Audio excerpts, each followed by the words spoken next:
हाँ, अब देखो क्वेश्चन नंबर 3। जो ये क्वेश्चन नंबर 3 आपका यू कहना चाह रहा है कि निम्नलिखित समीकरणों के युग्म को प्रतिस्थापन और वज्रगुणन यानी कि सब्स्टिट्यूशन मेथड और क्रॉस मल्टीप्लिकेशन मेथड दोनों से करना है इस क्वेश्चन को। ठीक है, तो ये क्वेश्चन भी बहुत बढ़िया है। देखो ये क्या है कि सारे क्वेश्चन करने से क्या बेनिफिट होता है कि रिवीजन होता रहता है। जैसे अपने क्रॉस मल्टीप्लिकेशन बहुत मतलब कि अभी जस्ट पढ़ रहे हैं तो, लेकिन ये जो मेथड है सब्स्टिट्यूशन मेथड पहले पढ़ा था तो वापस आपका रिवीजन हो जाएगा। बहुत सारी क्वेश्चन जब कर चुके होंगे तो ये रट से जाएंगे, रटने मतलब समझते हुए याद हो जाएंगे, तो फिर कोई दिक्कत नहीं, कभी भूलोगे नहीं मतलब आप। ठीक है, तो सोल्यूशन अपन स्टार्ट करते हैं। सोल्यूशन के लिए सबसे पहले इनको इक्वेशन फर्स्ट और इक्वेशन सेकंड देंगे क्योंकि अभी ये तो क्वेश्चन है। ठीक है, फिर भी देखो आलस नहीं करना है। इक्वेशन फर्स्ट और 3x + 2y = 4 equation second substitution method कर रहे हैं अपन सबसे पहले। ठीक है, तो आप लिख देना बाय सब्स्टिट्यूशन मेथड यानी कि प्रतिस्थापन विधि से, प्रतिस्थापन विधि से। ठीक है, सबसे पहले ये करें अपन। तो अपन क्या करते थे, दो समीकरण दो इक्वेशन बनाते थे, फिर कोई सी भी ले लो जो इजी पड़े। जैसे ये अगर बड़ी वैल्यू नजर आ रही थी, छोटी वाली ले लो तो ये इजी पड़ेगी। बाय इक्वेशन 2 यानी कि समीकरण 2 से, समीकरण 2 से। तो 3x + 2y = 4। तो अब क्या करो, और जो भी इजी पड़े उतना कर लो। जैसे कि 3x इजी पड़े या फिर ये कोई से को उधर भेज दो। जैसे 2y है, कुछ नया बताता हूँ, चलो x को उधर भेजते हैं अब की बार, तो y और भी इजी हो जाएगा 4 - 3x अपॉन में तो जाएगा लेकिन कुछ हल्की वैल्यू हो जाएगी। ठीक है, ये बन गया अपना इक्वेशन 3। ओके, अब 1 और 2 3 बन चुकी, इस वैल्यू को अपन प्रतिस्थापित करते थे। इक्वेशन यहाँ 2 ले लिया तो 1 में कर देंगे। थोड़ा डिफरेंट लिया मैंने जानबूझ के, हमेशा पहला लेते थे, इस बार मैंने 2 सेकंड लिया तो कि वो भी आप मेथड सीख पाओ। तो the value of y substitute लिख देना। ठीक है, सब्स्टिट्यूट इन इक्वेशन फर्स्ट, क्योंकि सेकंड अपन यहाँ ले लिया। ठीक है, ये सिर्फ इस मेथड में ध्यान रखना कि यहाँ जो लेते हैं उसके ऑपोजिट वाले में रखना है। y का मान, विलोपन में कोई जरूरत नहीं है, मतलब एलिमिनेशन में कोई फर्क नहीं पड़ता, उसमें तो कोई सी इक्वेशन में रख दो भले। y का मान समीकरण 1 में प्रतिस्थापित करने पर। ठीक है, y का मान समीकरण 1 में प्रतिस्थापित करने पर। अब इसमें प्रतिस्थापित कर देंगे इस वैल्यू को 1 में, जहाँ पर भी y है। 8x था 8x + 5, y की जगह 4 - 3x / 2, 4 - 3x / 2 = 9। हाँ ठीक है, इसके बाद देखो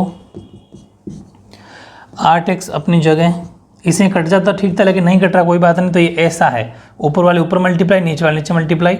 तो 5 × 4 = 20 - 15x और नीचे 2 का 2। ठीक है, = 9। इसके बाद अपन देखते हैं तो एलसीएम ले लेंगे इसका। ठीक है, एलसीएम आ जाएगा 2, 9 अपनी जगह, एलसीएम 2 आ गया। 1 का 2 में डिवाइड 2 तो ये हो जाएगा 16x, फिर 2 का तो एक ही बार जाएगा तो ये हो जाएगा 20 - 15x, 20 - 15x। इसके नीचे भी 1 रख लो और हो जाएगा इजीली। इसको इससे या फिर एक बार सोल्व कर लो। चलो 16x में से 15x लगे तो ओनली 4x बचा और ये हो जाएगा अपना। अब इसको क्रॉस मल्टीप्लाई कर लो, इसको इससे किया तो एज इट इज, इसको इससे किया तो 18। देखो कोई भी स्टेप खाने नहीं है, मैंने एक बारी में एक स्टेप काम किया, चाहता तो मैं इसको सीधा यहाँ लिख सकता था लेकिन नहीं, एग्जाम के अंदर बिल्कुल शॉर्ट काम मत कर देना। अब नंबर एक तरफ कर लेंगे तो 18 अपनी जगह है, 20 को उधर भेज देंगे तो 20 माइनस क्या हो जाएगा, तो x की वैल्यू क्या हो जाएगी -2। ठीक है, और ये जो -2 आई x की वैल्यू ये अपन 3 में रख देंगे। तो हर बार इसी मेथड में सेम टू सेम मेथड करें, आप चेक कर लेना। मैंने कितने भी क्वेश्चन कराए सारे एक ही मेथड से कराएं, बस वही मेन चीज़ होती है कि मेथड सेम होना चाहिए। ठीक है, the value of x put in equation 3। ठीक है, x का मान समीकरण 3 में रखने पर, 3 में रखने पर, 3 ये रहा तो y = 4 - 3, x की जगह -2 / 2। तो y की वैल्यू क्या हो जाएगी 4 - 3 × -2 प्लस का 6 हो गया। ठीक है, 3 × 2 = 6 और माइनस माइनस मल्टीप्लाई होने पर प्लस, ये गलती मत कर देना। 10/2 तो y की वैल्यू हो जाएगी 5। बस आंसर आ गया। 2 और 5 ये कौन से मेथड से आंसर आ गया, ये आगे अपने सब्स्टिट्यूट मेथड से, यानी कि प्रतिस्थापन विधि से। अब इसी अगली क्रॉस मल्टीप्लिकेशन है, सेम मेथड है लेकिन आंसर सेम ही आएंगे चाहे मेथड कोई सा भी हो। क्रॉस मल्टीप्लिकेशन या मल्टीप्लाइकेशन मेथड, वज्र गुणन विधि से, वज्र गुणन विधि से। इसके अंदर आपको पता है A1 B1 C1 वो रखना पड़ता है, तो ये रखते हैं अपन 8x प्लस 5y, अंदर ले लेंगे 9 को, ताकि मैंने बताया भी था आपको। फिर 3x प्लस 2y माइनस 4 बराबर 0। अब A1 A2 रख लो, A1 8, A2 3, B1 5। देखो अंदर लेने से साइन चेंज हो गई, ठीक है, अंदर ले लो या फिर उधर भी रख लो, लेकिन अंदर लेना ज़्यादा बेटर होगा। A1 A2 इसके लिए रखा जाता है, बराबर में 0 रखना है अपन को, और C1 की वैल्यू -9 और C2 की वैल्यू -4। बस ये A1 A2 की वैल्यू अपन निकाल ली, B1 B2 C1 सबकी। अब फॉर्मूला लगा देंगे, या तो x B1 B2, ठीक है, C1 C2, फिर बीच में y, वापस आ जाएगा A1 A2, या 1 तो वापस B1 B2, ठीक है ना, बहुत ईजी है। इसको इससे मल्टीप्लाई तो x बटे में आ जाएगा वो, यानी कि B1 C2 minus B2 C1, ठीक है, बराबर y के लिए इससे इधर कर दो, चाहे एक ही बात है, A2 C1 एक ही बात है, लेकिन मैं अल्फ़ाबेट के हिसाब से लिख रहा हूँ, बाकी कोई फ़र्क नहीं पड़ता। और ये हो जाएगा, या फिर इधर एरो बना लो, वो कोई फ़र्क नहीं पड़ेगा। A1 C2, फिर 1 में ये हो जाएगा आपके A1 B2 और A2 B1, ठीक है, ये लिख दिया। बहुत इजी है फॉर्मूला, क्रॉस मल्टीप्लिकेशन में तो बहुत इजी मेथड है। बस यहाँ प्लस माइनस ऐसे वैल्यू रखते हैं ना अपन, उस टाइम ध्यान रखना है, बाकी कोई मुश्किल नहीं है ये, क्योंकि वहाँ गलती हो जाती है। B1 की वैल्यू 5, C2 -4, माइनस का माइनस, फिर B2 2 है, C1 -9 है, फिर y की वैल्यू A2 3 है, C1 -9 है, A1 8 है, C2 -4 है, A1 8 है, B2 2 है, A2 3 है, B1 5, ठीक है। ये वैल्यू ढंग से रखना, क्योंकि यहाँ मिस्टेक होने के पूरी चांसेस है, तो बिल्कुल आपको एक्टिव होकर ये वैल्यू रखनी है, जहाँ मिस्टेक हो एक बार फिर चेक कर लिया करो, ठीक है। और दूसरी बात, अगर दोनों मेथड पूछे तो आंसर सेम आएंगे, अगर गलत आ रहा है तो फिर चेक कर सकते हो, वो भी एक मेथड है। 5 4 से 20, लेकिन माइनस का, और ये माइनस माइनस हो गया प्लस का 18, फिर y माइनस का 27 3 9 से, ठीक है, और माइनस माइनस हो गया प्लस, और ये हो गया 32, फिर 1 अपॉन ये हो गया 16 और माइनस का 15, ठीक है। तो x की वैल्यू हो जाएगी -2, y की वैल्यू हो जाएगी 27 में से तो 5 बच गए ना, हाँ 3 2 5, 5 बच गए प्लस के, और 1 की वैल्यू 1, ठीक है। अब इनको अपन पार्ट बना लेते हैं, फर्स्ट पार्ट, सेकंड पार्ट और थर्ड पार्ट। 3 पार्ट बनाने के बाद में तो कुछ है ही नहीं, by part first and third, यानी कि भाग या खंड बोल दो, चलो खंड फर्स्ट व खंड थर्ड से। फर्स्ट ये रहा, थर्ड ये रहा, ताकि x निकल जाएगा, फिर सेकंड और थर्ड से y निकल जाएगा। तो ये है आपका x upon -2 equals to 1/1। Cross multiply कर दो, इसको इससे किया तो x और इसको इससे किया तो -2, ठीक है। -2 आ रहा था क्या, ठीक है। अब अपन बात करते हैं by part second and third, हाँ सेकंड एंड थर्ड, यानी कि खंड सेकंड व खंड थर्ड से। सेकंड क्या है, y/5 और 1/1। क्रॉस मल्टीप्लाई करेंगे तो y को इससे किया तो y और 1 को तो 5, ठीक है। तो इसका भी 5 आ रहा था, बिल्कुल 5 सही है। तो बहुत इजी है, बहुत इजी फॉर्मेट था, दोनों मेथड से कर लिया, आंसर सेम आना चाहिए। तो ये आपका क्वेश्चन नंबर 3 कंप्लीट, ठीक है।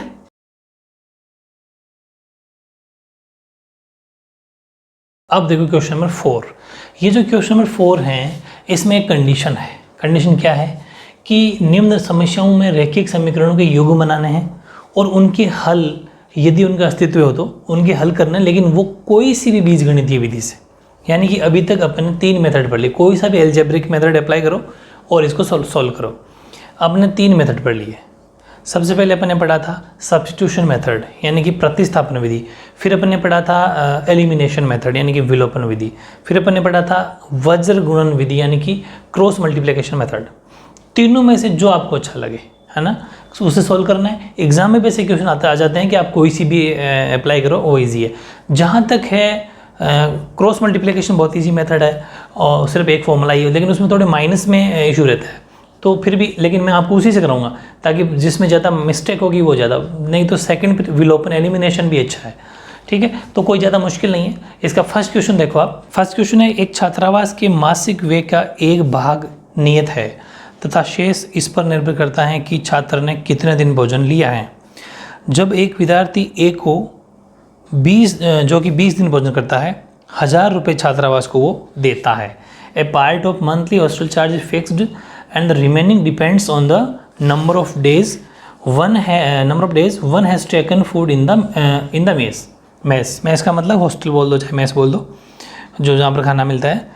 और when a student a takes food for 20 days she has to pay 1000 rupees as hostel charge, whereas student B की बात करें अगर अपन, जबकि एक विद्यार्थी बी जो 26 दिन भोजन करता है और छात्रावास के व्यय के लिए वो 1180 रुपये अदा करने उसके पड़ते हैं, मतलब कि वो 1180 रुपये देता है। कौन? बी नाम का लड़का, यानी कि who takes food for 26 days pays ₹1180 as hostel charge. तो find the fix charge and the cost of food per day, वो दोनों बताने, यानी कि नियत व्यय और प्रतिदिन के भोजन का मूल्य आपको बताना है। दो बातें पूछी इसने। हाँ, अब करते हैं अपन सोल्यूशन। तो देखो सोल्यूशन में ये लिखेंगे अपन इसमें दो बातें पढ़ी कि एक लड़का 20 दिन खाना खाता है, 1000 रुपये देता है, 26 दिन खाना और 1180 रुपये देता है। ये क्वेश्चन उसी जैसा है जैसे वो अपन ने वो पढ़े थे ना टैक्सी वाले क्वेश्चन कि फिक्स चार्ज जितना है उसके बाद में पर किलोमीटर चार्ज लगेगा, वैसे इसका भी कुछ फिक्स चार्ज है, ठीक है। हॉस्टल का फिक्स चार्ज है, मंथली फिक्स चार्ज कि आपको महीने का इतना तो पे करना पड़ेगा, और अगर इसके अलावा आप कोई और 2-4 रोटी ज़्यादा खाते हो तो आपको एक्स्ट्रा देना पड़ेगा, ठीक है। किसी का पेट नहीं भरता तो और ज़्यादा मंगाता है तो फिर चार्ज लगेगा। तो अपन एक काम करते हैं, सेम वैसा ही लिखते हैं, लेट द फिक्स चार्ज जो पूछा था हॉस्टल का वो लिख लेते हैं अपन, लेट फिक्स्ड मंथली, ठीक है, फिक्स्ड मंथली हॉस्टल चार्ज, ठीक है। एक इजी सी लैंग्वेज हो जाएगी, यानी कि माना छात्रावास, हॉस्टल को बोलेंगे अपन हिंदी में छात्रावास का मासिक नियत किराया या फिर नियत मासिक किराया, एक ही बात है। वो सपोज अपन लिख दिया X रुपीज़, इसके बाद में जो भी लगेगा वो उसका एक्स्ट्रा चार्ज होगा, मतलब कि उसको अपन लिख सकते हैं प्रतिदिन चार्ज, यानी कि cost of per day food, यानी कि प्रतिदिन का मूल्य, ठीक है। और उसको अपन इसको अपन X से दिखा दें, इसको Y से दिखा देंगे, बस सिंपल। अब इसकी फर्स्ट कंडीशन की बात करते हैं अपन।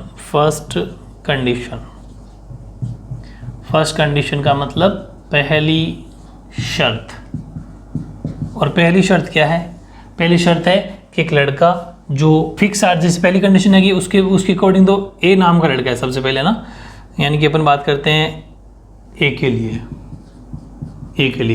तो उसके अंदर एक लड़का है, फिक्स चार्ज तो X तो उसके सबसे पहले लग जाएंगे। फिर वो 20 दिन खाना खाता है, 20 days वो हो गया, उसको अपन पर डे चार्ज हो गया, तो per day charge Y rupees है, 20 days के लिए 20 Y हो गया, 20 तो दिन और Y रुपीज़। जैसे मैंने कह दिया कि 5 दिन है तो 5, और मैं कह दूँ पर डे चार्ज 10 रुपये तो कितने हो गए? 50। क्या किया आपने? मल्टीप्लाई किया 5 दिन को रुपीज़ से। अभी यहाँ पर रुपीज़ का पता नहीं है तो दिन तो 20 इंटू जो भी रुपीज़ होगा, समझ में आ गई, इसलिए मल्टीप्लाई में लिखा जाता है। तो X + 20Y = 1000 रुपीज़, ये उसकी कंडीशन होगी फर्स्ट, ठीक है। और फिर सेकंड कंडीशन की अपन अगर बात करें, दूसरी जो शर्त है क्वेश्चन के अंदर, ठीक है, दूसरी शर्त जो लड़के बी के लिए हैं, ठीक है, स्टूडेंट बी के लिए हैं, वो है 26 दिन के लिए। पहले तो फिक्स है X, तो उसको मंथली चार्ज तो देना ही पड़ेगा, उसके लिए फिर वो 26 दिन खाना खाएगा तो 26Y, और कितना लग रहा है? 1180, ठीक है। इसमें खैर कोई फ़र्क नहीं पड़ता, यहाँ पर कितना भी लोगों 1500 2000 जो भी एग्जाम में चेंज भी कर सकता है, तो उससे भी कोई फ़र्क नहीं पड़ेगा। चलो, दो इक्वेशन बन गई। अब कोई से भी एल्जेब्रिक मेथड से कह रहा है वो, तो अपन इसको क्रॉस मल्टीप्लाई से कर लेते हैं, क्योंकि अभी वही सीख रहे हैं अपन, तो ज़्यादा बेटर होगा। Cross multiplication. लेकिन आपके लिए होमवर्क छोटा सा है कि बाकी दोनों मेथड से भी करना आप, ठीक है, दोनों से सेम आंसर आने चाहिए। यानी कि वज्र गुणन विधि द्वारा, ठीक है, वज्र गुणन विधि द्वारा। तो इक्वेशन फर्स्ट और सेकंड को अपन एक बार ठीक कर लेते हैं। x + 20y - 1000 बराबर 0 और x + 26y - 1180 बराबर 0। इक्वेशन फर्स्ट और सेकंड दोनों हो गई, ठीक है। अब अपन क्या करेंगे, इसके लिए a1 a2 रखते थे, तो a1 तो हो गया अपना 1 और a2 भी 1, b1 अपना 20 और b2 भी 26, c1 -1000 और c2 हो जाएगा अपना माइनस में 1180, ठीक है। ये अपन a1 a2 b1 b2 c1 c2 रख लिया। इसके बाद में अपना जो फॉर्मूला होता था x के लिए b1 b2 c1 c2, y के लिए a1 इधर आ जाएगा, a2 1 के लिए वापस b1 b2, ठीक है। तो x का फॉर्मूला हो जाएगा b1 c2 minus b2 c1 बराबर y के लिए फॉर्मूला हो जाएगा ये, यानी कि a2 c1 minus a1 c2 और 1 के लिए हो जाएगा ये a1 b2 minus a2 b1, ठीक है। बहुत इजी तरीका मैंने आपको बता दिया है, वरना तो ये बहुत कॉम्प्लिकेटेड भी बताते हैं लोग, तो वैसा मत करना। तो x की अपॉन b1 की वैल्यू कितनी है, यहाँ से रख लेंगे अपन b1 20, c2 की वैल्यू अपने पास है माइनस में 1180, ठीक है। देखो वैसे तो ये जो वैल्यू अभी जो करें ना अपन, इस मेथड से मुश्किल पड़ता है, लेकिन जो मुश्किल वाली चीज़ करनी है, वरना एलिमिनेशन में तो 2 मिनट नहीं लगती, क्योंकि आपस में इक्वेशन है सीधी कट रही, देख लो। पहले एलिमिनेशन में क्या करना पड़ता था, सीधी माइनस कर दो, x कट गया, खत्म, अभी 2 मिनट में सोल्व हो जाएगा। लेकिन इससे करना ये थोड़ा मुश्किल है, तो बड़ी वैल्यू को जब सोल्व कर लोगे ना, तो बाकी हर चीज़ आपको ईजी लगने लग जाएगी, ठीक है। ये बात है, मुश्किल चीज़ें हमेशा प्रैक्टिस ज़्यादा किया करो। तो ये अपना हो गया b1 c2, b2 कितना, b2 है अपना 26 और c1 अपना माइनस का 1000, थोड़ी सी बड़ी वैल्यू है लेकिन कोई बात नहीं, घबराने वाली थोड़ी है अपन। a2 कितना 1, c1 कितना माइनस का 1000 और फिर a1 कितना 1, a1 1 है और c2 है अपना माइनस का 1180। बस वैल्यू गलत ना रख दें अपन, और कोई बात नहीं। a1 1 है, b2 20, a2 1, b1 20, ठीक। ओके, अब देखो x की वैल्यू, इसको इससे कर देंगे तो 2 तो 0 पहले लगा दो, 2 0 लग गए, 2 की टेबल से 2 8 16 इंटू 8 16, 1 कैरी 3 और 2, ठीक है, लेकिन माइनस के, हाँ ठीक है, ये माइनस क्योंकि दोनों को मल्टीप्लाई करने पर माइनस, फिर ये दोनों माइनस माइनस हो गया प्लस, ये हो गया 26,000 26,000, सीधा ही मल्टीप्लाई बढ़ाए दो, फिर ये हो गया माइनस का 1000, ठीक है, और ये माइनस माइनस हो गया प्लस, और प्लस के हो गया 1180, 20 प्लस के और 20 माइनस के, मतलब काम हो गया उसका, तो 0 हो गया वो, तो 1/20 0, तो पूरी वैल्यू 0 हो जाएगी, ठीक है। एक बार और चेक कर सकते हैं आप, a1 की वैल्यू कितनी थी, a1 की वैल्यू 1, ठीक है। b2 की वैल्यू अपन ने 26 रखनी थी, ये गलती कर दी, ओके 26 है, वरना 0 होने पर तो फिर सॉल्यूशन नहीं कहता, कैसे आता, थोड़ा चेक कर लिया करो ना, यहाँ 0 नहीं आना चाहिए था, देख लो, यहाँ 0 होने के बाद में फिर वैल्यू निकलेगी नहीं, x और y 0 हो जाएगा, पूरा 0 थोड़ी ना पॉसिबल है, तो ये थोड़ा ध्यान रखना। a2 की वैल्यू 1 और b1 की वैल्यू 20, हाँ ठीक है, मामला बैठ गया, ठीक है। तो x की वैल्यू हो जाएगी आपके, यहाँ पर फिर 2 0 तो पहले लगा दो, और फिर 10 में से 6 गया तो 4, 6 में से, ठीक है, और यहाँ बच गया 5 में 3 गया तो 2, तो 2400 बच जाएंगे, ठीक है। और तो फिर क्योंकि 2 में से 2, तो हाँ 2400 हो गया, और बराबर में इक्वल है y की वैल्यू आपके बच जाएगी 180, क्योंकि यहाँ 1000 है, 180 बचेगा, प्लस का यहाँ पर भी प्लस का बचेगा, बड़े जिसकी वैल्यू है, और 1/6। फिर इसको अपन 3 पार्टीशन में, 3 खंड में तोड़ लेंगे, फर्स्ट सेकंड और ये थर्ड, ठीक है। एक बार अपन बात करते हैं भाई पार्ट 1 एंड पार्ट 3, ठीक है। फर्स्ट और थर्ड भाग या खंड बोल दो, चाहे खंड फर्स्ट व खंड थर्ड से। फर्स्ट और थर्ड क्या है, 1/2400 बराबर 1/6, ठीक है, सॉरी एक्स अपॉन, तो क्रॉस मल्टीप्लाई हो गया 6x इक्वल्स टू 2400, तो x की वैल्यू हो जाएगी 6400 अपॉन 6, तो x की वैल्यू हो जाएगी 400। ऐसे ही अपन y की निकाल देंगे इस वैल्यू को, या फिर सेकंड और थर्ड से by part second and part third, खंड सेकंड व खंड थर्ड से ऊपर कर लेते हैं, स्पेस पड़ा है।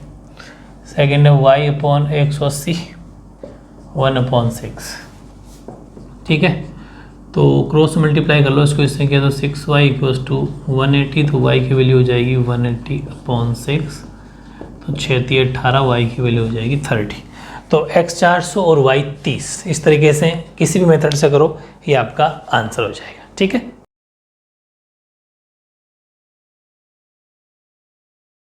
हाँ, अब देखो इसका सेकंड पार्ट, और सेकंड पार्ट जैसा क्वेश्चन अपन ने पहले भी किए, तो सेकंड पार्ट कोई मुश्किल नहीं है। ये कह रहा है कि एक भिन्न 1/3 हो जाती है जब उसके अंश में से 1 घटाया जाता है, और वह 1/4 हो जाती है जब हर में 8 जोड़ दिया जाता है। वह भिन्न ज्ञात कीजिए। Fraction becomes 1/3 when 1 is subtracted from the numerator and it becomes 1/4 when it is added to its denominator, find the fraction. तो मेथड से खैर कोई से अप्लाई कर सकते हैं। तो बात यह है कि सबसे पहले जब भी फ्रैक्शन की बात आई तो हमारे पास अंश और हर होना चाहिए, न्यूमरेटर डिनोमिनेटर होना चाहिए, तो हमारे पास नहीं है, तो अपन सबसे पहले क्या करेंगे कि उनको मान लेंगे कि लेट न्यूमरेटर, ठीक है, न्यूमरेटर अपन मान लिया सपोज x, यानी कि माना अंश, तो अंश तो हो गया x।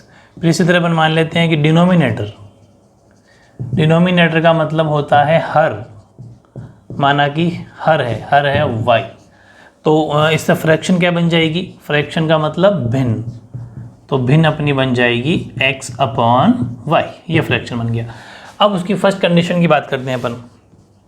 तो फर्स्ट कंडीशन क्या है क्वेश्चन में, फर्स्ट कंडीशन का मतलब पहली शर्त, और पहली शर्त है ये है कि एक भिन्न 1/3 हो जाती है, a fraction becomes 1/3 when 1 is subtracted from numerator, बस इतना सा ही है। न्यूमरेटर का मतलब ये x है, इसमें से अगर 1 घटा दिया जाता है और y तो अपनी जगह ही है, तो ये फ्रैक्शन 1/3 हो जाती है। ये मतलब इसके अंदर डिनोमिनेटर में कोई चेंज नहीं किया गया पहली कंडीशन में, ठीक है। इसको अपन इक्वेशन बना लेंगे क्रॉस मल्टीप्लाई करके, इसको इससे करेंगे तो 3 को तो कर लेंगे x - 1 से मल्टीप्लाई, और ये तो y को 1 से तो y है, इसका मतलब ये हो गया 3x - 3 इक्वल्स टू y, क्योंकि 3 बारी बारी दोनों से मल्टीप्लाई होगा, गलती मत कर देना। फिर 3x, y को अंदर ले लो तो y माइनस का हो गया, और 3 उधर चला गया तो प्लस का हो गया। ये बन गया अपना समीकरण 1। या फिर एक काम करो, बराबर 0 लेना चाहते हो ना तो वो भी कर सकते हो।